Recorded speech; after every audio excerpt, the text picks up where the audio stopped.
It is what it is now. It is what it is, and what has been there before is what is still continue. You know, it is in the system of Nigeria.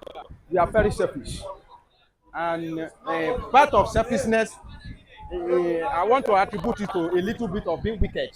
So if you are selfish, you will have a little bit of a traces of wickedness, because you will not be able to consider other. You see, in Nigeria, so far average Nigeria, they were okay, and what is happening in society doesn't concern them. They feel less concerned. But they are representing the people, They are not even representing. the traditional rulers. They are not representing us. They represent, some of them represent themselves. That is the problem. That is the mistake we are making. Let me tell you, an average Nigerian they put in a particular position today have interest of his own interest first, not the interest of others. If to say the interest of others had been their priority, Nigeria wouldn't have been like this. That is the issue. If to say, if you elect a governor today, it is the interest of people that will be paramount in his own thinking. Nigeria will not be like this. Or you elect a president, it is the interest of people that is so paramount in him, then Nigeria will not be like this. Or you have a senator that think about everybody, then Nigeria wouldn't have been like this. It will have been a collective effort of everybody to move Nigeria forward. But immediately an average Nigeria enter a particular position, no matter how little it is their own interest first. For instance, what does it cost anybody to become a Nigeria police officer? It's only little thing that it costs. But immediately they give some of them that cloth.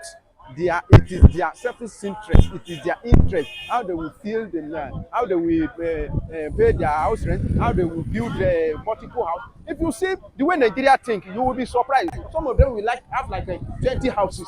Still continue. So you will hear that some of them.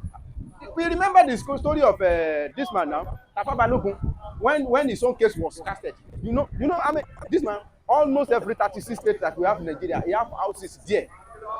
Some people even went to his hometown in Ilarogun. I mean, looted his house, the currency, plenty of money, to tell you how crazy Nigeria can be. If they give, okay, in Lagos State, look at some of our last mile officers. Immediately they give them cloth. The first thing they will think about how to build one house at Joko. After they are graduating, small, okay, it's my own mate that are building house in this place now, Magodo. I want to have house in Magodo. I want to buy like 3 korope. That is what they will think, and they will not think about these people that I want to collect. Yes, now to decide their duty, and these people that I'm collecting money from them, they are also Nigerian. They want to they have children in the school before they buy fuel, it doesn't concern them. Okay, what does it cost an average Nigeria in Lagos State to become an agbero? Just to spoil your life. You don't need to go to school. You don't need, just to know how to smoke igbo or what to. But go and see their conduct on the street. It doesn't concern them how much driver buy spare part, how much they sell fuel. Okay, go there now. When the fuel increase, you will not see them reduce the quotas that they collect. I mean, the tax they collect from driver. They will not reduce it. They will rather say that increase the transport fare. They will not see that. They will not see that and think that we don't. What is our contribution towards this thing? Somebody come to bus stop and board bus. They can do that if we are not there. Is it not possible? Can't we do it? You go to bus stop here, you board bus, no agbero. Can't we do it? So they are contributing little, but yet they are the one that is gaining much more in the transport system. So to tell you that in every position you find any Nigeria, either educated, either in the high place, either in the middle or lower, we first of all think about ourselves, selfish interest. So let's talk about all these our leaders. So far they were okay. Many of them we are talking about, their children, they are not in Nigeria. They live abroad. Even if they are in Nigeria, they go to a very secure school. Or their children are also even in the government controlling part of the people that you want to go and okay, you say you want to go and protest. And somebody like Osoba in Ogo State will come and support you. He has children there. Yes, now his own kid is also among the people that you want to go and protest against. Majority of them have children in the cabinet. So you want to protest against them, they will not support you because they are also part of it. Even after they have leave office, see their son, they will be donating some. You go to House of Rep, you go to State House of Assembly, you they appoint this one. Go and check almost everybody that is in Tinubu regime, almost all of them, they still have some appointed in the same in the same government. So I don't know the kind of people that you say they want to support you. They will not.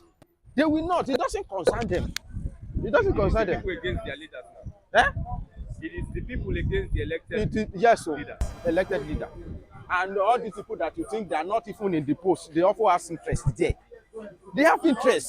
That is the problem. They have interest there. They have interest.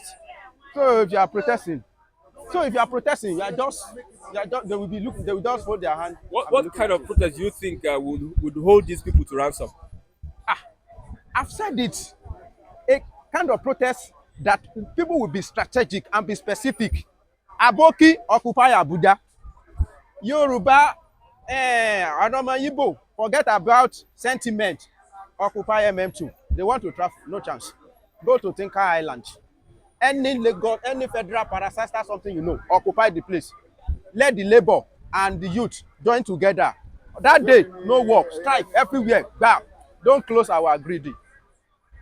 Don't touch it, just leave it. Everybody close. Niger Delta people, go and block oil. No oil. If you don't do what they ask you in Abuja, you cannot take oil. Then be specific. Go straight to the point. No another jet for president. So no security allowance for governor. Don't say end Tinubu. Tinubu will not listen to that one.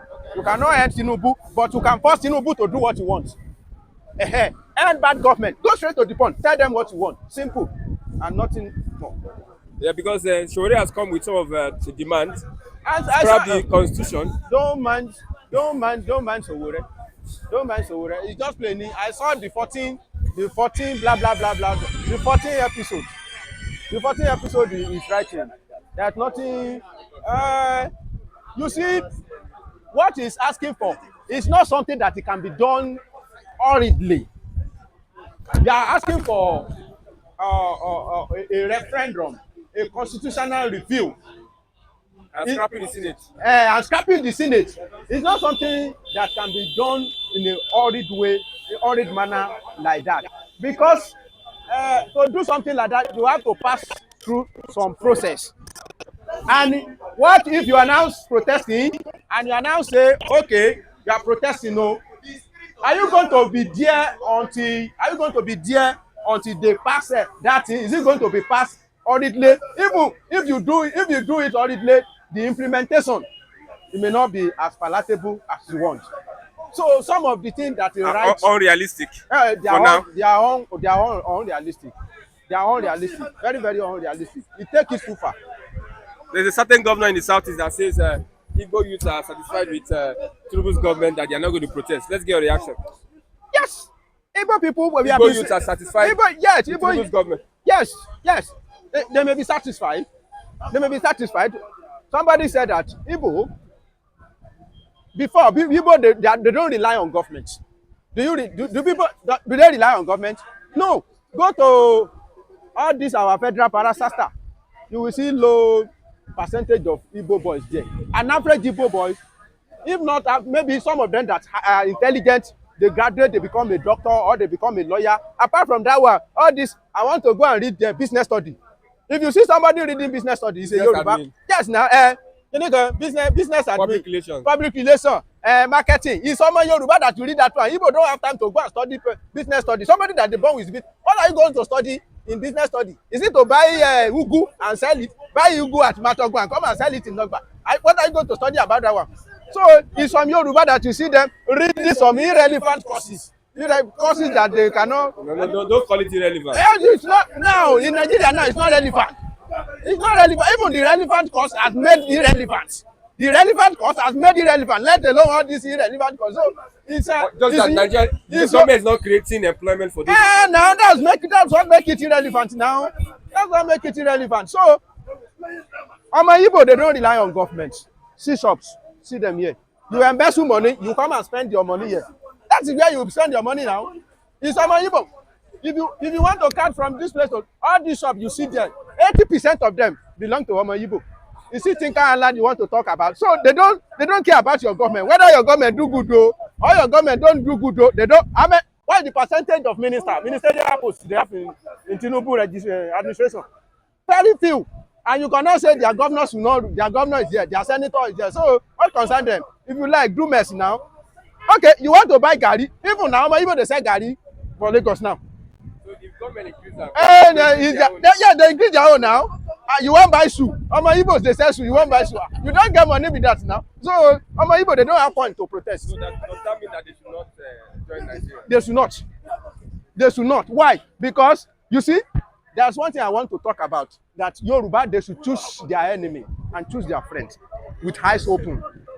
Who do you want to choose as your enemy and who do you want to choose as your friend? They should open eyes. You see Fulani or Omo Igbo, choose one. Who is lesser enemy? Who is the stronger one? Who can cut your head off? And who can just make unnecessary maybe now we develop Lagos. Welcome now. You can develop Lagos. Develop it more. Lagos is no man's land. If you don't buy house in Lagos, don't pay house rent now. Yes now. Lagos is no man's land. Go and live in a house that does not belong to you. Then don't pay house rent. Or Omo Igbo want to buy house in Nogba.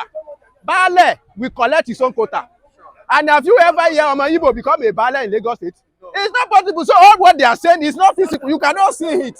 They are just saying it. What of political power? Political power. Omo Igbo are struggling to enter into political circle in Lagos State, and we have some people that are blocking them. And I've said it that if Omo Igbo want to drink in the water of political juice of Lagos State here, they know the right straw to use. Don't go and join wrong party. Join the party that is ruling in the area that you are. You cannot come here and force PDP on people. It will not work. Since 1999, you are okay. Go and beat Asiwaju if you can. That is a politics now. Either by genuinely or through back door or crooks anyhow. Beat him. When Fulani beats them in the Imo State, what can they do? Open Sodima is still there. He still wins second term. If you can do it in Lagos State, the local government, if you can do it in Lagos State, who cares? Go and beat Asiwaju now. But if you cannot beat him, there's nothing you can do. You will be watching it. So if you cannot beat him, you better join him. If you are interested in political circle in Lagos State, join them. They will give you slot. Otherwise, nothing. So the Fulani is the threat. It's a threat. Oh, it's Fulani that is threat. Oh, not Igbo. What threat does Omo Igbo? What you want to buy something? They say make you know. And they had that Falu. Omo Igbo had Falu. They will rent shop. They pay. They rent house. They pay. One aboki can rent one house for 100 aboki. All of them. In fact, they don't need to rent out. Just make them security. Make one aboki security. The following day or next week, following week, you will see like 3 or 5 of them. They will be sleeping in your compound. They will not rent house. Is it somebody that is calling fingernail? You will say that is will pay tax. How will you tax somebody that is cutting fingernail? How will you tax somebody that is selling okra? If you give them tickets, they pay if they want. The day where Brantashi enter their head, they will not pay you. They will not pay. That's what usually cause problem now. Some of them that are riding Okada, you will hear. Between the Hausas and Yorubas in Lagos? Yes, now. They have left it there. Yes, now. Because they refuse to pay. They refuse to pay. So it's time for Yoruba to choose. Just choose who is lesser dangerous. Who is dangerous most. Hardly you hear Omo Igbo causing havoc in Lagos State. Hardly. What cost Wala? You owe me money, house rent, you pay. I know people pay. Pata we drag ourselves to court. Lobaton, that's the end. But these people, they don't allow us to farm. You do mess with them in Lagos State, they dagger you. They dagger somebody of recent at Oluwole. They find him. The man was killed. Hardly you will see Omo Igbo have a country to draw out dagger. We are social. We relate. We are very close. But unfortunately, politically, our people, they are greedy. It's greedy that is killing our politicians. And that's why they are romancing Fulani. Igbo sometimes, they usually do it. They romance Fulani for political gain.